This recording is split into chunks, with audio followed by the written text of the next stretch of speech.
The book of Hebrews stands as a powerful testament to the supremacy of Jesus Christ. In chapter 3, the author issues a call to attention, urging readers to consider the greatness of the one who stands before them. This chapter is not merely a history lesson about Moses, it's a powerful invitation to understand Jesus' unparalleled role in God's plan. The author starts by drawing a parallel between Moses and Jesus, both figures of immense importance in the history of God's people. Moses, the revered leader who delivered Israel from Egypt, serves as a crucial point of comparison to highlight the surpassing greatness of Jesus.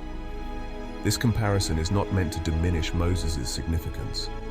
Instead, it serves to elevate Jesus by showing that he surpasses even the most revered figures of the Old Testament. Hebrews chapter 3 verses 1 to 6 sets the stage for this comparison, reminding us that Moses was indeed faithful as a servant in God's house. The author acknowledges Moses' vital role in leading the Israelites out of slavery and receiving the law from God on Mount Sinai. This acknowledgement serves as a springboard to introduce a more profound truth. Jesus, as the Son, holds a far greater position than Moses, the servant. The author carefully chooses his words, using the term house to refer to the people of God. Just as Moses served faithfully in God's house, Jesus holds a position of even greater authority and intimacy within that same house. This comparison isn't meant to diminish Moses, but rather to magnify the immeasurable greatness of Christ. By understanding Moses' faithfulness, we can begin to grasp the weight of Jesus' position as the Son over God's house. The author of Hebrews doesn't shy away from acknowledging Moses' faithfulness. He describes Moses as faithful in all God's house, Hebrews chapter 3 verse 2. This statement underscores Moses' obedience and dedication to carrying out God's will. He was entrusted with leading the Israelites out of Egypt, a monumental task that required unwavering faith and obedience. Moses' faithfulness was evident in his interactions with God. He met with God face to face, received the 10 Commandments, and interceded for the Israelites when they sinned. His life exemplified a deep reverence for God and a willingness to follow God's commands, even when they seemed impossible. However, the author is careful to distinguish between Moses' faithfulness as a servant and Jesus' position as the Son. Moses, though faithful, was still a servant in God's house. He carried out God's instructions and led the people according to God's commands. His role, while essential, was one of obedience to a higher authority. In contrast to Moses, Jesus is presented as the builder of the house itself. Hebrews chapter 3 verse 3. This metaphor emphasizes Jesus' unique role in God's plan. He is not merely a servant within God's house.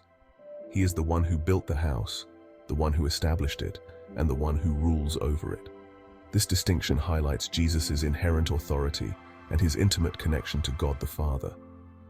The author goes on to explain that Jesus is worthy of greater glory than Moses, just as the builder of a house deserves greater honor than the house itself. Hebrews chapter 3 verse 3. This analogy emphasizes that Jesus' role surpasses all others. He is not simply a part of God's house, he is the very foundation upon which it stands. This understanding of Jesus as the Son over God's house has profound implications for our faith. It means that Jesus is not just a figure from the past or a moral example to follow. He is the living Lord who reigns over his people with love, authority, and grace. Recognizing his supremacy should inspire us to live in humble submission to his lordship.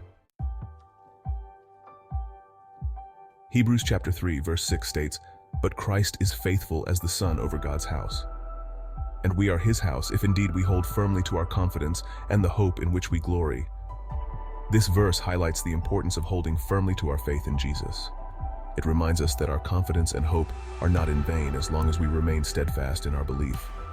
However, this verse also serves as a warning against drifting away from the truth of who Jesus is.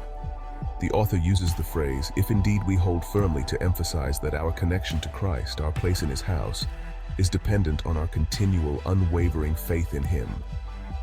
The author's call to hold firmly to our confidence and hope is a call to perseverance in the face of challenges, doubts, and temptations. It's a reminder that our faith is not a one-time decision, but a lifelong journey of trusting and following Christ.